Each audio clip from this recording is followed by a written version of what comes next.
ধীরে ধীরে পাহাড়ের বুকে কুয়াশার একটা মোটা রেখা চারিদিকটা ঘিরে ফেলেছে। দিনের অন্তিম আলো নিভিয়ে দিয়ে ইতিমধ্যে সূর্য ডুবেছে পশ্চিমে। সন্ধ্যা ঘনিয়ে এসছে দার্জিলিংয়ের দাওয়াই পানি গ্রামের সর্বত্র। কিছুক্ষণ পরে আকাশের গায়ে একটা চাঁদ দেখা গেল। এমন সময় হঠাৎ দাওয়াই পানি গ্রামের নিম্ন পাদদেশ থেকে বিকট একটা শব্দ উপরে উঠে আসে। শব্দটি পরিচিত শব্দ, কোনো পশুর চামড়া দিয়ে তৈরি ঢাক ঢোল জাতীয় কোনো একটা বাদ্যযন্ত্র বাজানোর আওয়াজ। এমন বিকট আওয়াজের কারণে হোমস্টের মধ্যে ঘুমিয়ে থাকা 3 বন্ধুর মধ্যে একজনের ঘুম ভেঙে গেল। রাত তখন প্রায় 10টা কি 10:30। ঘুম ভেঙে রূপম বিছানায় উঠে বসল, কিন্তু তখনও বন্ধ হয়নি ঢোলের সেই দুমদাম আওয়াজ। রূপম তড়িঘড়ি পাশে ঘুমিয়ে থাকা 2 বন্ধুকে ডাকল। ওই রাহুল, রাহুল, এই রমেশ, রমেশ ওঠ ওঠ ওঠ। আরে আরে দেখ কেমন বিকট আওয়াজ হচ্ছে। এই এত রাতে ঢোলের আওয়াজ হচ্ছে, কোথা থেকে আসছে বলতো? ঠিক বুঝতে পারছি না, কে বাজাচ্ছে বলতো এখন? সত্যি কে বিভৎস আওয়াজ! এমন আওয়াজে কি ঘুমানো যায় ভাই? উম, উম, আরে চল না গিয়ে একটু দেখে আসি। এত রাতে কে কোথায় এমন ঢোল বাজাচ্ছে, কার মনে এত পুলক জেগেছে, একটু দেখি গে।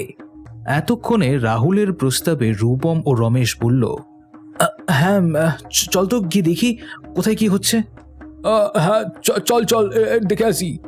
এই বলে তারা 3 জনে হাতে টর্চ নিয়ে রুম থেকে বেরিয়ে পড়ল। অতঃপর স্বর্গ ছায়া হোমস্টের মাঝবয়সী বাঙালি রিসেপশনিস্ট এত রাতে রুম থেকে তাদেরকে বাইরে বেরোতে দেখে কেমন যেন অমঙ্গল সূচক ভঙ্গিতে তাদেরকে বললেন, এই যে এই যে এত রাতে আপনারা কোথায় যাচ্ছেন? আজ দিনটা কিন্তু একদম ভালো নয়। খবরদার, আজকে রাতে কিন্তু বাইরে বের হবেন না। কেন আজকে রাতে বাইরে বেরোলে কি হবে? আর তাছাড়া কোত্থেকে এই বীভৎস আওয়াজ আসছে ওটা দেখতেই তো বাইরে বেরোতে চাইছি। ঢোলের এমন দুমদাম আওয়াজ, চোখ দুটোর পাতা কি এক করা যায় বলো?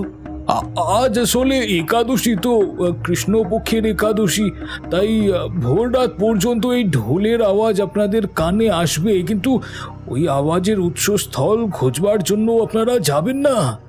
নিষিদ্ধ বিষয়ের প্রতি মানুষের কৌতূহল আজীবন, তাই তো আজও এই নিষেধাজ্ঞার কারণ কি জন্য রিসেপশনিস্ট আজকে বাইরে বেরোতে বারণ করেছেন, এমন ভয়াবহ তালে ঢোল বাজাচ্ছে কোথায়, এসব নানান প্রশ্ন এবং এই প্রশ্ন থেকেই জন্ম নেওয়া কৌতূহল 3 বন্ধুর মাথায় ঘুরপাক খেতে লাগলো এবং 3 জনেই একে অপরের চোখের দিকে তাকিয়ে চোখের ইশারায় ঠিক করে ফেলল রিসেপশনিস্টের কোনো বাধা নিষেধ না মেনেই তারা বাইরে বেরিয়ে যাবে সেই ভয়ানক দুমদাম আওয়াজের উৎসস্থল খুঁজতে। আরে আপনি চিন্তা করবেন না মশাই, আমরা কিছুক্ষণের জন্য বাইরে যাব, আবার কিছুক্ষণের মধ্যেই ফিরে আসব। আর তাছাড়া আমরা এখানে ঘুরতে এসেছি, আর চারিদিকে ঘুরে দেখব, এটাই তো স্বাভাবিক। আপনি এখানে আমাদেরকে বাধা দিতে পারেন না।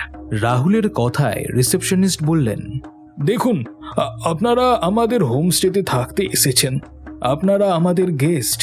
এখন আপনাদের ভালো কিসে হবে আর খারাপ কিসে সেটা তো আমরা আপনাদেরকে জানাতেই পারি, কিন্তু উপদেশ কিংবা আদেশ তো দিতে পারি না।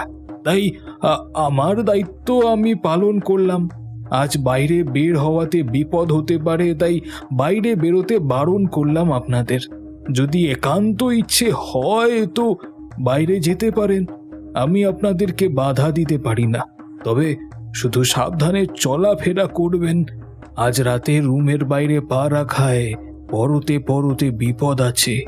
সবটা শুনে রূপম বলল, আপনি নিশ্চিন্ত হন, আমরা আবার এক্ষুনি ফিরে আসছি। এই বলে তারা 3 জনেই হাতের টর্চ নিয়ে বাইরে বেরিয়ে পড়ল। চারিদিকে বড় বড় গাছপালায় ঘন জঙ্গলের পথ রাতকে আরো বেশি ঘন ও কালো করে তুলেছে। থেকে থেকে নাম না জানা পাহাড়ি পাখির ডাক আর জনমানবহীন এই পাথুরে ঢালু পথ, এসব মিলিয়ে ভয়ে তাদের 3 জনের শরীর ক্রমশ ঠান্ডা হয়ে এলো। হঠাৎ সন্ত্রস্ত হয়ে উত্তেজিত সুরে রূপম বলল, এই কি কেসটা হলো বলতো? মনে হচ্ছে আমাদের পেছনে কেউ একজন হেঁটে আসছে, কিন্তু পেছন ফিরতেই তাকে তো দেখতে পেলাম না। তোরা কি কাউকে দেখতে পেলি? কই, আমরা তো কাউকে দেখতে পেলাম না। তাহলে বোধহয় এ আমাদের মনের ভুল, বুঝলি? না হলে এত রাতে পাহাড়ি রাস্তায় কে আসবে? এই সব কথা বলতে বলতে তিনজনে আবারও সেই ঢোলের আওয়াজ বরাবর ঢালু রাস্তা দিয়ে নিচে নামতে শুরু করেছে। এমন সময় পেছন দিক থেকে নূপুরের রুনুঝুনু শব্দ তাদের কানে ভেসে এলো। ইতিমধ্যে তাদের ভয় লাগতে শুরু করেছে। রিসেপশনিস্টের কথায় আজকে যদি বাইরে না বের হতাম তাহলে ভালো হতো, বুঝলি? কোন দুঃখে যে বের হলাম। এখন তো ভীষণ ভয় করছে। চল না, রুমে ফিরে যাই। রাহুল হেসে উঠে বলল, আরে শালা মধ্য লোক হয়েছিস, আর অল্পেতে ভয় পেলে চলবে? এমন সময় হঠাৎ করেই তাদের পাশ থেকে হেঁটে একটু সামনের দিকে এগিয়ে গেল একটা আধার পিণ্ড। এক তাল অন্ধকার।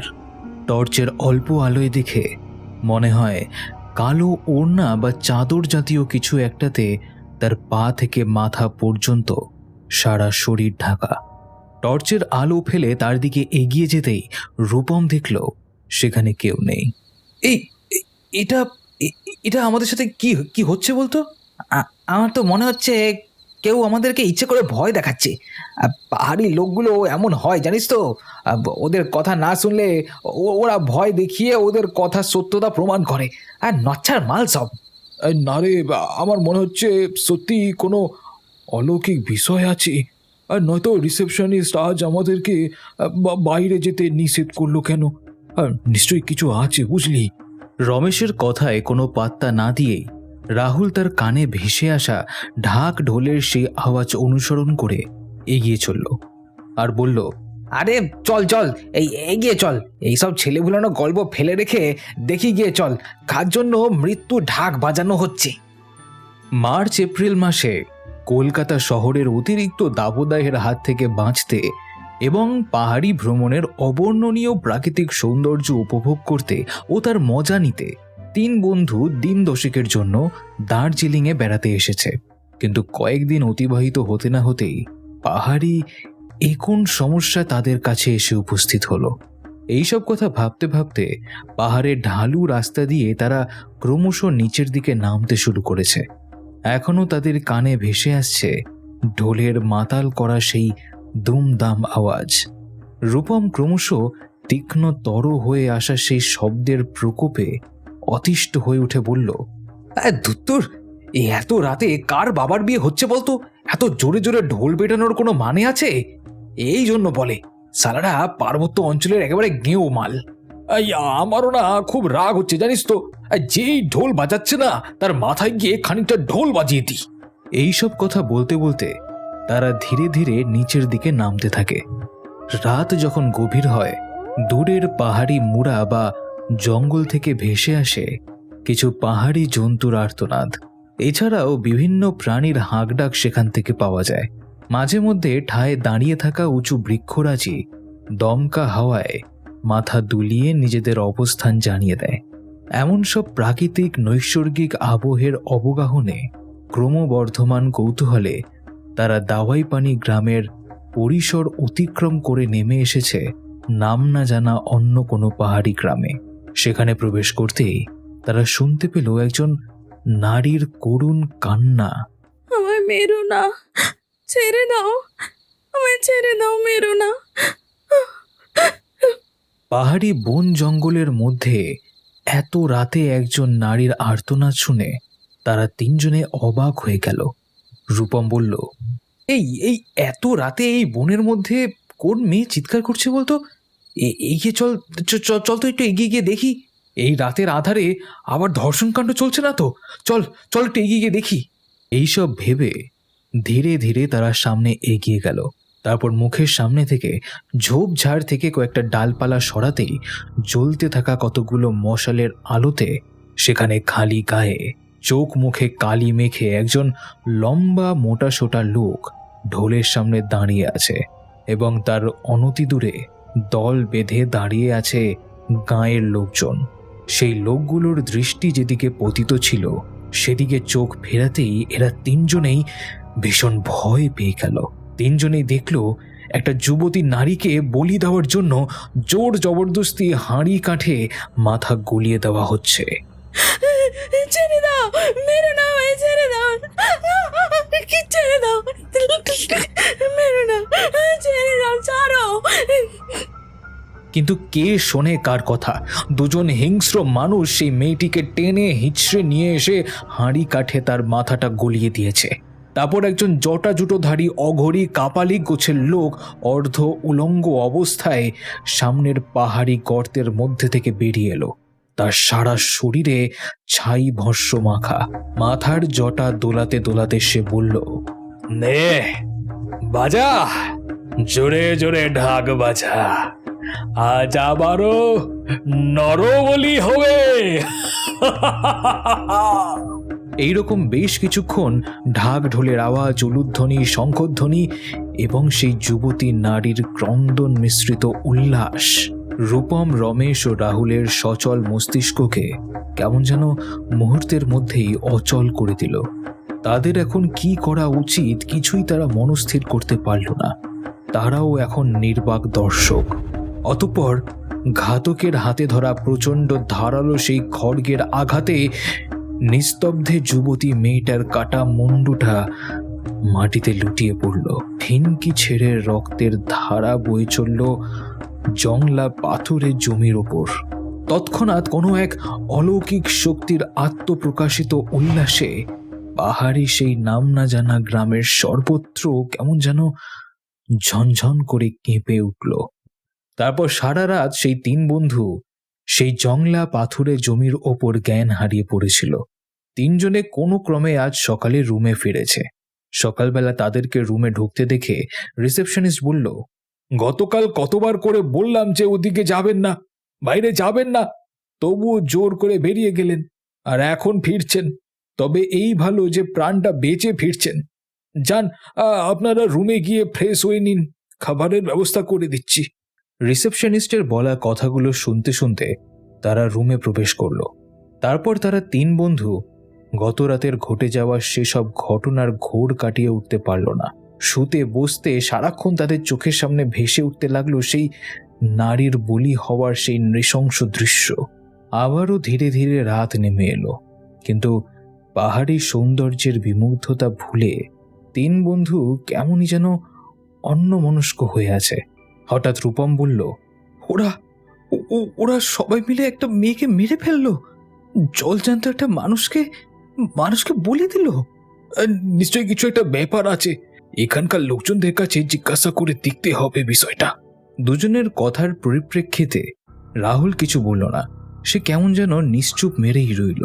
তারপর হঠাৎ চিৎকার করে বলল, ছাড়বো না, আমি কাউকে ছাড়বো না, সবাইকে শেষ করে দেব। রাহুলের এমন কথায় রূপম ও রমেশ তার গায়ে হাত দিয়ে বলল, কি হয়েছে তোর? এই সব কথা কি বলছিস? হঠাৎ যেন চটকা ভেঙে রাহুল বলল, কই, কিছু না তো। এইসব কথাবার্তা বলতে বলতে মধ্যরাতে তারা তিনজনেই ঘুমিয়ে পড়ল। এমন সময় হঠাৎ মেয়েলি কণ্ঠের মায়াবী ডাক রাহুলের কানে এলো। আয় আয়, চলে আয় আয়।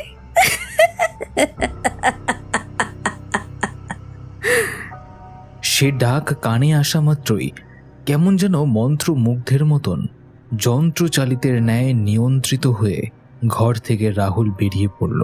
আর এদিকে হঠাৎই রমেশের ঘুম ভেঙে দেখতে পায় পাশে রাহুল নেই। তৎক্ষণাৎ সে একটু অবাক হয়ে রূপমকে বলে, এই এই এই শুনছিস? এই এই রূপম, রূপম, ওঠ ওঠ, আরে দেখ, রাহুলের বিছানায় নেই। কথাটা বিদ্যুতের মতন রূপমের কর্ণগুহর থেকে মস্তিষ্কে পৌঁছনো মাত্রই সে ঘুম ছেড়ে বিচলিত হয়ে উঠে পড়ে। রূপম ও রমেশ দুজনের সঙ্গে সঙ্গে ঘরের সর্বত্র ভালো করে খুঁজতে লাগে।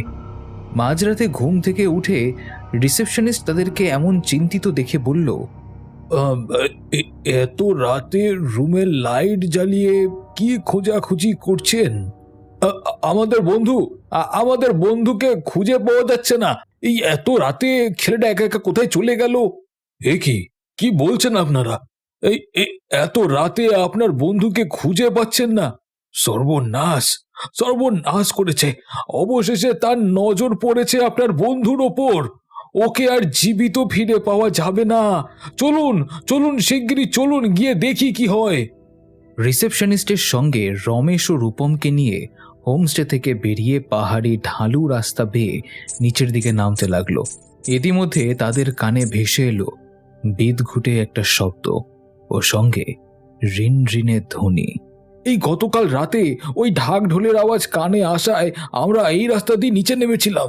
সর্বনাশ করেছে, সর্বনাশ।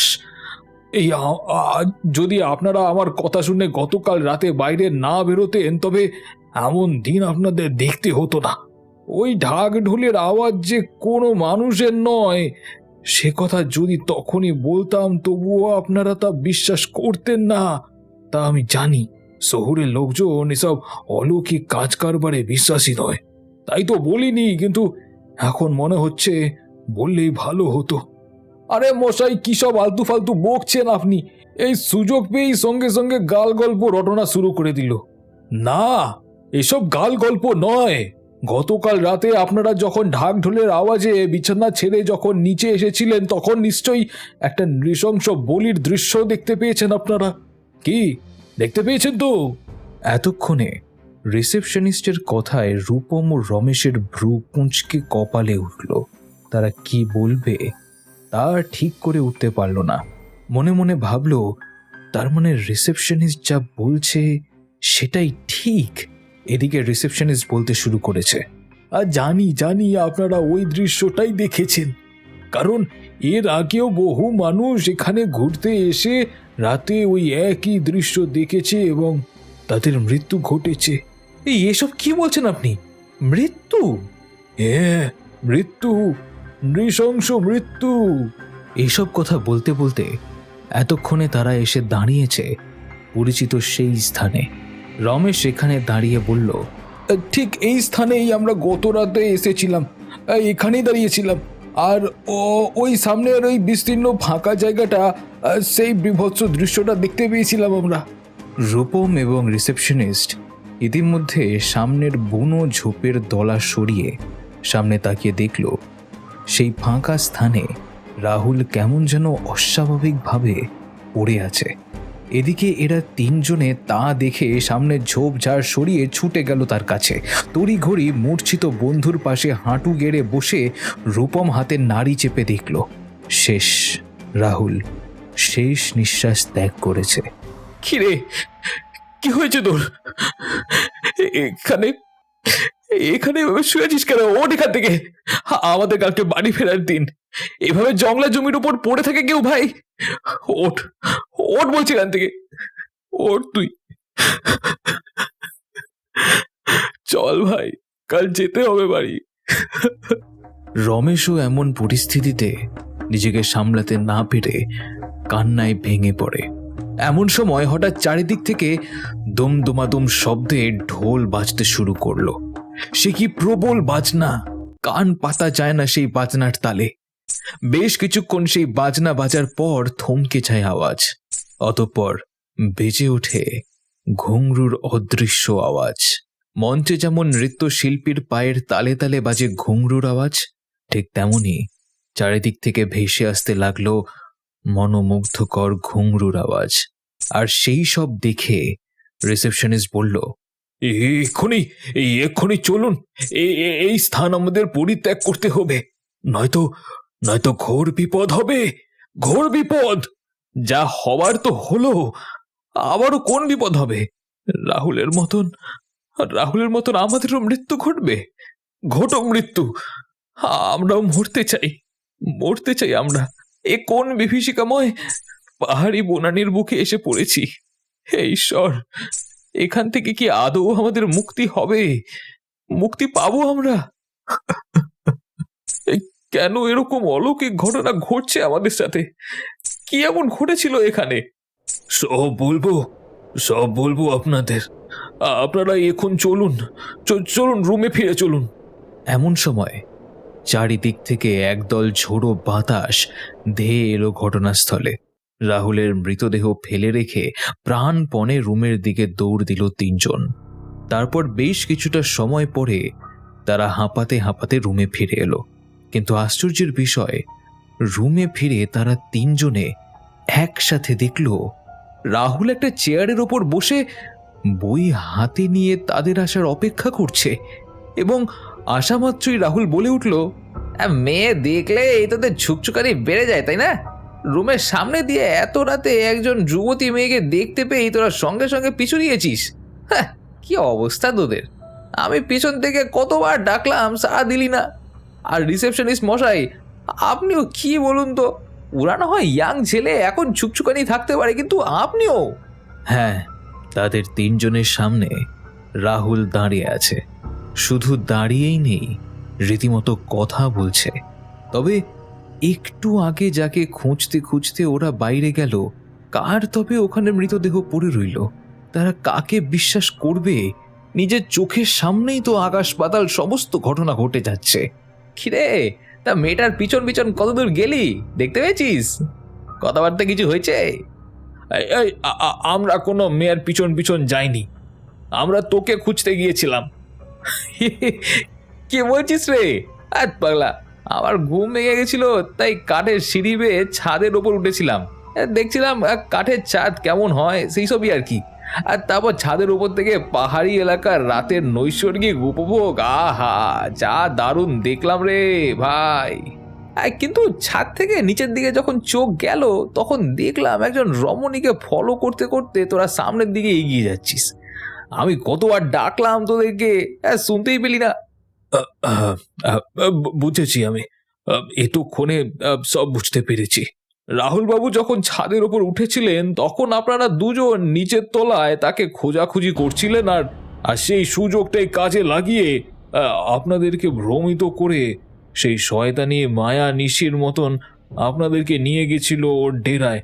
আর কিছুটা সময় দেরি করলে আমাদের তিনজনকে আর বেঁচে ফিরতে হতো না। কে এই শয়তানি? কিছু তো বুঝতে পারছি না। কিন্তু আপনি যা বলেছিলেন এখানে কিছু একটা ভয়ানক অতীত আছে, আপনি রুমে ফিরে এসে সব বলবেন। তা বলুন তো, এটা শুনি। ঘুমটুম তো আর হয় বলে মনে হচ্ছে না, গল্পটাই শুনি। অতঃপর রিসেপশনিস্ট বলতে শুরু করলেন, একটা সময় ছিল, এই পার্বত্য গ্রামগুলির মধ্যে খুব সখ্যতা ছিল। আমাদের এই উত্তর অফবিটের প্রায় 10-12টা গ্রাম সেই সখ্যতার উপর ভিত্তি করে একে অপরের সাথে আর্থিক লেনদেন, সাংস্কৃতিক ও আচরণগত সাদৃশ্য রেখে চলত। কখনো কখনো এই গাঁয়ের মানুষ অন্য গায়ে, আবার কখনো অন্য গাঁয়ের মানুষ এই গায়ে কুটুম হয়ে আসত। তবে এইসব গ্রামগুলির মধ্যে মিত্রতা বৃদ্ধি পেয়েছিল নটরাজ নৃত্যশিল্পী মুন্নির মনোমুগ্ধকর নাচের জন্য। 16 বছরের মুন্নি ছিল ওয়ান পার্বত্য গায়ের মেয়ে। সে প্রতিদিন রাতে পার্শ্ববর্তী গ্রামগুলোতে নৃত্যের আসর করে বেড়াতো। তা থেকে যা রোজগার করত, তা দিয়েই তাদের সংসার চলত। তার ঘরে ছিল ছোট ছোট দুটো ভাই আর অসুস্থ বাবা মা। একদিন সন্ধে সে আমাদের এই দাওয়াই পানি গ্রামে নাচের অনুষ্ঠান করতে আসে। মা, আমি দাওয়াই পানি গ্রামে নাচের আসরে যাচ্ছি, ফিরতে বোধহয় একটু দেরি হবে। আজ আর নাচতে যাস না রে মা, তুই আমার কাছে থাক। আজ যে আমার শরীরটা ভালো ঠেকছে না। কিন্তু মা, আমি আজ নাচতে না গেলে যে পরের দিন আর উনুনে চালের হাঁড়ি চড়বে না, তোমার ওষুধ বন্ধ হয়ে যাবে। আমাকে যে যেতেই হবে মা। এই কয়েক ঘন্টা তুমি ভাই দুটোকে সঙ্গে নিয়ে একটু কষ্ট করে থাকো, আমি আজ তাড়াতাড়ি ফিরে আসবো। এই বলে মায়ের কাছ থেকে বিদায় নিয়ে আমাদের এই গ্রামে নাচতে এসেছিল মুন্নি। সেদিন ছিল পার্বত্য বনদেবীর বাৎসরিক পূজা। নাচে গানে বেশ অনেকটাই রাত হয়ে যায়। অনুষ্ঠান শেষে ওয়েওয়ান গ্রামে নিজের বাড়িতে ফেরার পথে একদল বহিরাগত জাতি মাঝপথে তাদেরকে ঘেরাও করে এবং বনের মাঝখানে জোর জবরদস্তি একজন বদ কাপালিকের নির্দেশে তাকে বলি দেওয়ার জন্য প্রস্তুত করা হয়। তখন হঠাৎ করেই নিজের প্রাণ আশঙ্কা দেখে চিৎকার করে মুন্নি বলে, ছেড়ে দাও আমাকে। তোমরা কারা? আমি তোমাদের কি ক্ষতি করেছি? হ্যাঁ, আমাকে তোমরা মারতে চাইছো কেন? ছেড়ে দাও আমাকে।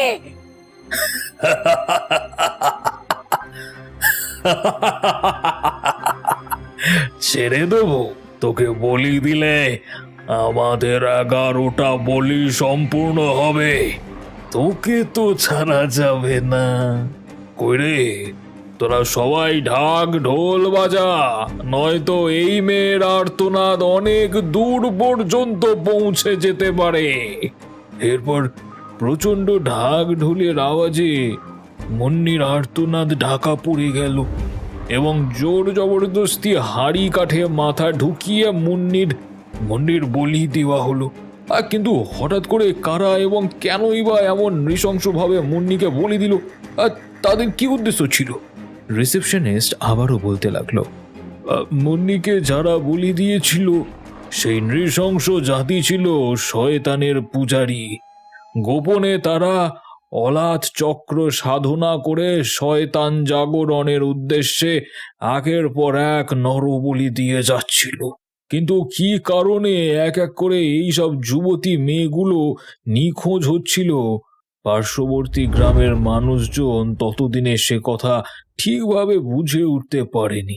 কিন্তু হঠাৎ করে মুন্নির এমন খুন হওয়াতে আশঙ্কিত জনগণ ও বিশ্ব মানুষজন তদন্ত করে জানতে পারল এই নৃশংস জাতির কথা। তারা আর্য জাতি নয়, তারা অনার্য। তাদের দেব দেবী সব ভিন্ন এবং সেই অপদেবীকে তুষ্ট করতেই তারা মুন্নিকে জীবন্ত বলি চড়িয়েছিল। তারপর পার্শ্ববর্তী আরো 10-12টা গ্রামের ক্ষিপ্ত মানুষজন সেই দৈত্য দানবদের মতন দেখতে অনার্য জাতিকে পুড়িয়ে মেরেছিল। তবু আজও মুক্তি পায়নি, শান্তি পায়নি মুন্নির অতৃপ্ত আত্মা এবং সেই পুড়িয়ে মারা অনার্য জাতির অতৃপ্ত আত্মারাও রয়েছিল সেখানে। তারা আজও এই পাহাড়ের এলাকায় রাতের অন্ধকারে ঘুরে বেড়ায়, একবার যাকে বাগে পায় তার বিনাশ করে, তবেই তার শান্তি। তবে ওই অনার্য জাতির কবলে পড়ে রেহাই পেলেও মুন্নির কবলে পড়লে আজ পর্যন্ত কেউ রেহাই পায়নি। কথাগুলো শেষ হতে না হতেই একটা বিদঘুটে হাসি সেই রুমের সর্বত্র ছড়িয়ে পড়ল। সঙ্গে সঙ্গে রুমের টিউবলাইটটা বারবার জ্বলতে নিভতে শুরু করলো এবং বোমের মতন শব্দ করে ফেটে গেল। সমগ্র ঘর এখন অন্ধকার। ঘরের মধ্যে এখন কেমন যেন একটা ঘরঘরানির আওয়াজ। মানুষের বুকে ঠান্ডা লেগে কফ বসলে শ্বাস প্রশ্বাসের সময় যেমন ঘর ঘর আওয়াজ হয়, ঠিক তেমনই, এবং তাতেই সর্বত্র কেঁপে উঠছে। তারপর পকেট হাতড়ে রমেশ টর্চ লাইটটা জ্বালতেই দেখলো তারা 3 বন্ধু যেমন পাশাপাশি বসেছিল ঠিক তেমনই বসে আছে। কিন্তু সামনে বসে থাকা মাঝবয়সী রিসেপশনিস্ট এখন আর সেই আগের মতন নেই। তার রূপের পরিবর্তন ঘটেছে। মেয়েদের মতন লম্বা চুল বেনুনি করে কাঁধের ওপর থেকে সামনে ফেলা, চোখে কাজল লাগানো, ঠোঁটে লাল লিপস্টিক, সিঁথিতে বড় একটা টিকুলি, আর দুপায়ে পড়ে আছে সেই ঘুঙরু। হঠাৎ যেন কোত্থেকে সব অদৃশ্য ঢাক ঢোলের বাজনা বেজে উঠল, আর সেই বাজনার তালে তালে নাচতে শুরু করলো সেই রিসেপশনিস্ট। মেয়েলি সেই নাচ অন্ধকার ঘরে টর্চের ক্ষীণ আলোয় যেটুকু দেখা যায় তা দেখতে দেখতে ভয়ে জ্ঞান হারিয়ে মাটিতে লুটিয়ে পড়ল 3 বন্ধু। পরের দিন সকালে জ্ঞান ফিরতেই তারা দেখল তাদের চোখের ওপর জলের ছিটা দিচ্ছে রিসেপশনিস্ট নিজে, আর বলছে, আজ আপনাদের চেক আউট করার কথা, তো বেরোচ্ছেন কখন? আর হ্যাঁ, সকালে ব্রেকফাস্ট রেডি আছে, ওটা খেয়েই যাবেন। কিন্তু আমি জানি যে আজকের ব্রেকফাস্টটা নিয়ম প্যানেলের মধ্যে ছিল না, তবু আপনারা এত ভালো মানুষ, খুশি হয়ে আয়োজনটা করেই ফেললুম। আবার আসবেন কিন্তু আমাদের হোমস্টেতে। রমেশ রুম থেকে বেরিয়ে যেতে যেতে বলল, আচ্ছা, এই আপনি কাল রাতে যে ঘটনাটা আমাদের শোনালেন, ওই ঘটনাটা আপনি জানলেন কিভাবে? রমেশের কথায় মুচকি হেসে রিসেপশনিস্ট বললেন, মুন্নি যে আমার একান্ত আপন আর নিজের মানুষ ছিল। ওকে আমি ভালোবাসতাম, ও আমাকে ভালোবাসতো। তাই ওর মৃত্যুর পর আমিও আর বিয়ে করিনি। এমনকি কয়েকবার আত্মহত্যা করে মরতেও চেয়েছিলাম, কিন্তু আমাকে বাঁচিয়ে নিয়েছে, আমাকে মরতে দেয়নি। তাই আমিও ওর স্মৃতি আঁকড়ে ওর মা ও দুই ভাইকে নিজের মা ভাইয়ের মতন করে খেয়াল রেখেছি, এখনো খেয়াল রাখি। তবে আশ্চর্যের বিষয় কি বলুন তো, আজও প্রতি রাতে ওর ইচ্ছা মতন আমার কাছে আসে, আমার উপর ভর করে, আমার সাথে কথা বলে, গল্প করে, তবুও এখন প্রেতাত্মা হয়ে ঘুরে বেড়াবে। এমনটা আমি মেনে নিতে পারি না। তাই ও যেদিন মুক্তি পাবে সেই দিন আমি প্রকৃত শান্তি পাবো। আসলে ও হয়তো চায় না আমার কোনো ক্ষতি হোক, কিন্তু ওর অহেতুক আগমনে আমার ক্ষতি হয়। বয়স হচ্ছে তো, তাই আর প্রেত সঙ্গ সহ্য করতে পারি না। আচ্ছা, ঠিক আছে, আমরা তবে এলাম। আপনি সাবধানে থাকবেন।